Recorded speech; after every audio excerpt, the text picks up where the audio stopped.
At the end of the day, no one really remembers what you did for them. They really remember how you made them feel.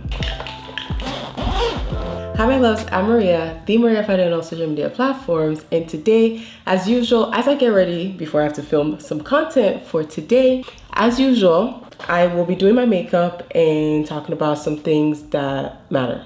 So picture this, right? You have to make a decision, either buy the new iPhone, even though you have the older version of the iPhone and not much has changed, but you have to buy a new iPhone, or you could save your money for probably like a future apartment deposit, because you know ideally you want to like move out soon and you really don't need that iPhone, but you know, whatever. So I'm just applying my primer. I think I'm making a rookie mistake. I have to put my hair up.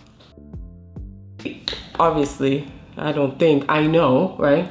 It's a dilemma of choice between taking in and enjoying your temporary pleasures or really make a decision that aligns for your long-term vision. Now, if your long-term vision is to be spontaneous, congratulations. That's great. Buy the phone, do whatever you want. But if your goal or your long-term vision is to, again, have some money saved for an apartment, or, you know, go to class and have an education or get a credit and get a new job, whatever it is, if that is your long-term vision, does it make sense to just want to take part in like your temporary pleasures? Not really, right? At least not all the time. So yeah, so you have to make this decision. What decision are you making? The choice, or like your decision, just go in here.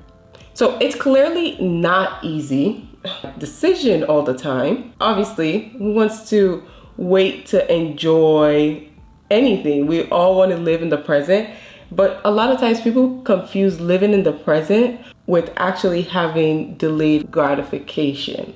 Sometimes there's like a lot of message out there recently that's like, oh, you know, you should just, whatever you want, you should have it. And don't get me wrong, I think if you want to get a coffee because you really feel like having coffee, get the coffee.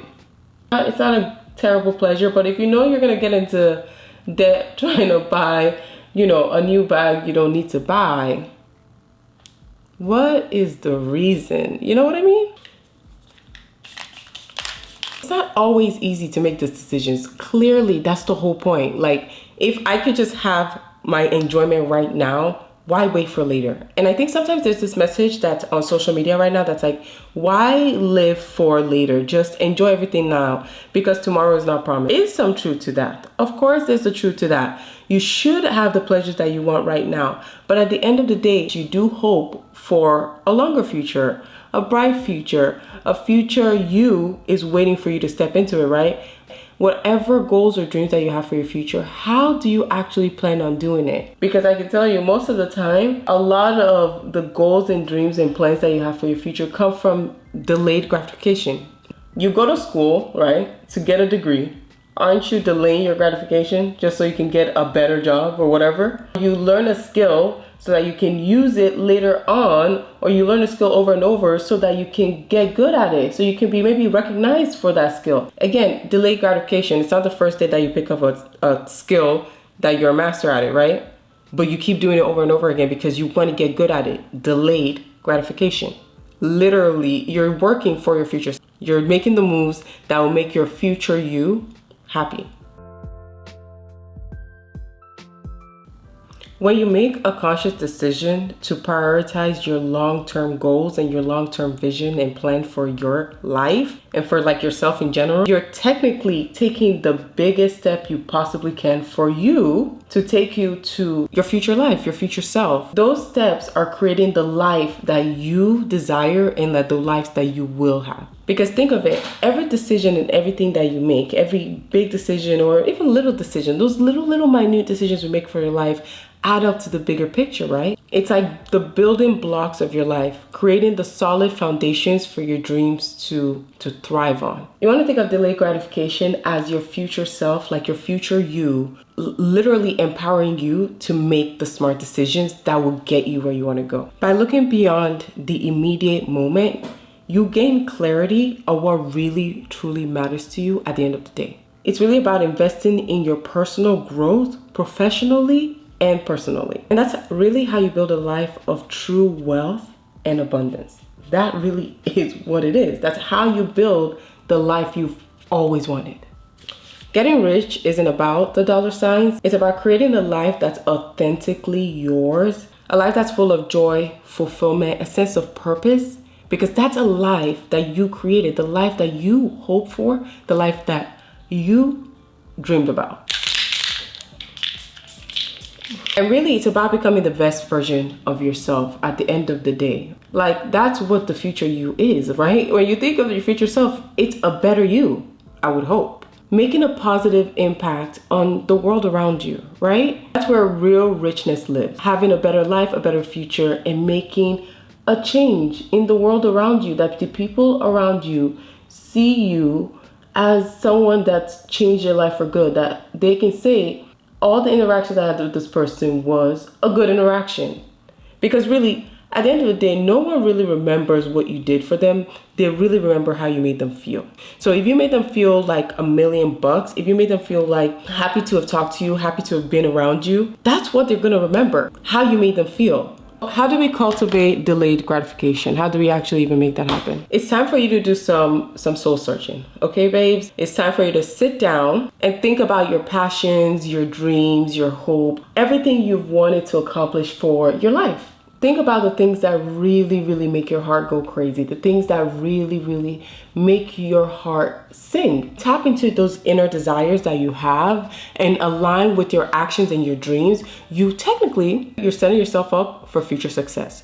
Your future you is gonna thank you for it. Out of all of this, your self-esteem will skyrocket, because at the end of the day, you know yourself better. You know the things you're capable of. You know the things that you want, the things that you truly desire. You know you.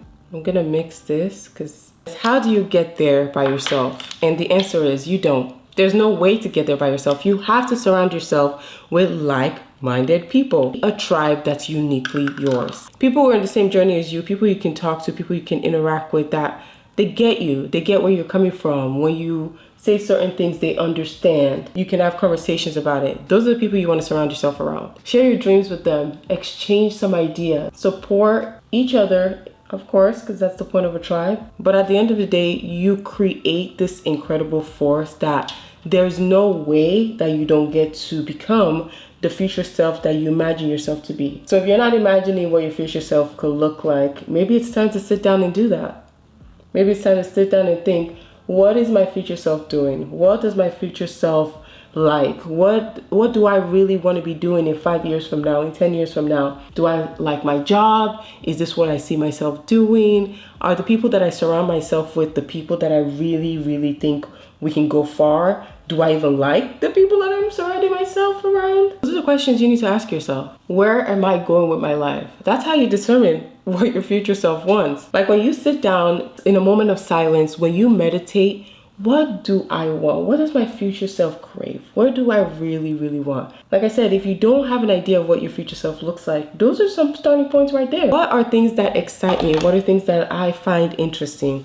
What are goals or careers or things I've always wanted to do that if I look back in 5 years from now, I don't want to say I regret not pursuing it? Those are the things that you need to be pursuing.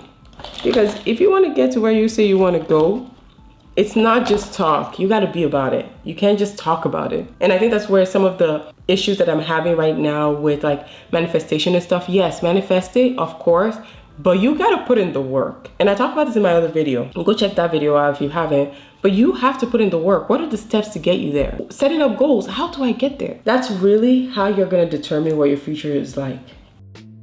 Because the things that you want you. You wouldn't have a desire in your heart if it wasn't meant for you, if you couldn't accomplish it, if there wasn't, oh, what's going on here? I think I got it in my eye. You don't want to look at the end of your life with regret.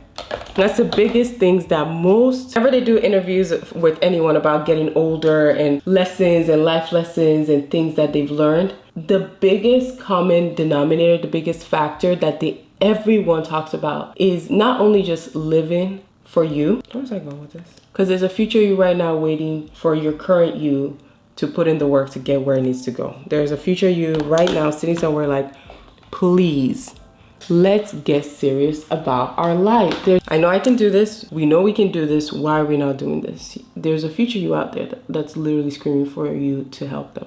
That's what I was saying. A lot of older people, their biggest thing is regret, right? Regret is so much worse than at least I tried. You can say at least you tried when you're 70 years old, but to say, wow, I regret never even trying because I never really got to know myself, it's a shame. It's a shame is what it is, you know?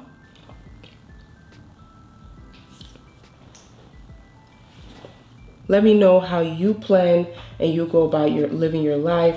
What does your future you look like? What does your future you wish you accomplished? What is your future you holding out for?